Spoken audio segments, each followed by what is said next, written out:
اور عدالت میں جمع کرائی گئی پولیس رپورٹ میں کئی ایسے نکات سامنے آئے ہیں جنہوں نے تفتیش پر سوالات اٹھا دیے ہیں۔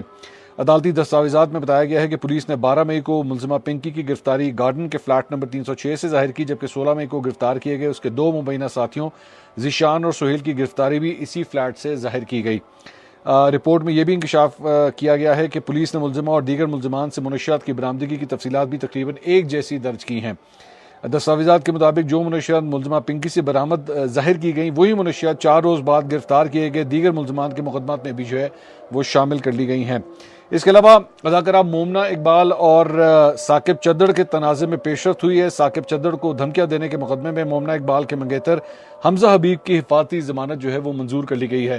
یہ بیسیکلی ثاقب چدر نے وہ ان کے خلاف ان کے کزن کے ذریعے ان کی مدیت کے اندر وہ ایک FIR کٹوائی تھی، تو اس سلسلے میں ان کے اب جو منگیتر ہیں انہوں نے بھی وہ اپنی حفاظتی ضمانت وہ لے لی ہے۔ جسٹس عبیر گل نے حمزہ حبیب کی حفاظتی ضمانت پر سماعت کی۔ مومنہ کی بہن رمشا بھی حمزہ حبیب کے ہمراہ وہ عدالت میں پیش ہوئی۔ عدالت نے مومنہ اقبال کے منگیتر حمزہ کو بری ضمانت کے لیے 1 جون تک متعلقہ عدالت سے رجوع کرنے کی ہدایت کی۔ مومنہ اقبال کے منگیتر حمزہ کے خلاف جھنگ پولیس نے وہ مقدمہ درج کیا تھا۔ FIR کے مطابق حمزہ حبیب نے جان سے مارنے کی وہ دھمکیاں دی تھی، جس کے بعد یہ مقدمہ درج کیا گیا تھا۔ اس کے علاوہ مومنہ اقبال کے منگیتر حمزہ حبیب نے وہ عدالت کے باہر میڈیا سے گفتگو کی آج۔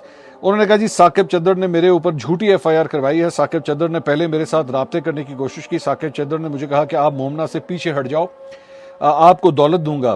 ثاقب چدر کے پاس حرام کا پیسہ ہے تو وہ اپنے پاس رکھے، ثاقب چدر مجھے خرید نہیں سکتا۔ کوئی بھی اس طرح کا گھٹیا انسان مومنہ کے کردار پر بات نہیں کر سکتا، وہ میری ریڈ لائن ہے، وہ میری غیرت ہے۔ میرا مومنہ اقبال سے نکاح ہو چکا ہے، مومنہ اقبال اب میری عزت ہے اور میں اسے اب عزت کے رشتے میں لے چکا ہوں۔ اب اگر میری ریڈ لائن کو کراس کیا گیا تو آپ کی ریڈ لائن کے دیے ہوئے جو ثبوت ہیں آپ ہی کے خلاف، ان میں سے ہم گریز نہیں کریں گے، پھر ہم آپ کو ہر طریقے سے اس میڈیا کے سامنے ہی ذلیل کریں گے۔ حالیہ دنوں میں ان کے سرکل کے چند لوگوں نے مجھ سے رابطہ کرنے کی کوشش کی اور کہا کہ ہم آپ کو مالی فائدے دیتے ہیں، آپ ہم سے پیسے لے لیں اور NCCI میں اپنی کمپلینٹ کو واپس لے لیں۔ رپورٹر سے پوچھا گیا کہ ان کے نام بھی، رپورٹر نے پوچھا کہ ان کے نام بھی بتا دیں، جس کے بعد حمزہ نے جواب دیا کہ وہ نامعلوم لوگ ہیں لیکن ان کے سرکل کے ہی لوگ ہیں۔ اب یہ خبریں آ رہی ہیں، یہ تو میں آپ کو پچھلے کئی دنوں سے یہ بات بتا رہا ہوں کہ اس وقت کوشش کی جا رہی ہے کہ ان کے درمیان معاملہ وہ کسی طرح ریزالو کروائے جائیں، لیکن وہ ابھی تک وہ ریزالو ہو نہیں سکے، لیکن اٹیمپٹس وہ کم از کم ضرور جاری ہے، یہ میں آپ کو اس کی تصدیق کر سکتا ہوں۔ اس کے علاوہ مومنہ اقبال نے اپنی انسٹاگرام پوسٹ کے اوپر ایک صحافی کی خبر شیئر کرتے ہوئے لکھا الحمدللہ۔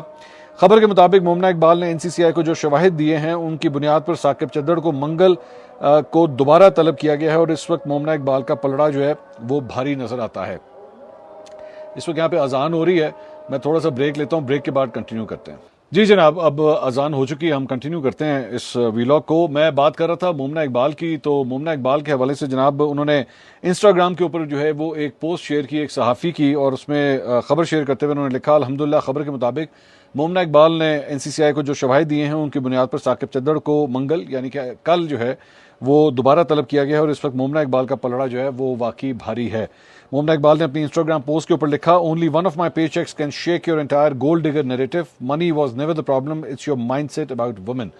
تو انہوں نے کہا کہ کچھ لوگ وہ سوشل میڈیا کے اوپر میرے پہ الزام لگا رہے ہیں کہ جی میں نے سارا کچھ وہ پیسے کے لیے کیا ہے، اور پیسے کی بنیاد کے اوپر یہ بیسیکلی ڈیل کرنے کی کوشش کی جا رہی ہے۔ تو میرے پیسوں کا تو میرے لیے کبھی مسئلہ ہی نہیں رہا، پیسے تو میرے پاس بہت ہیں، لیکن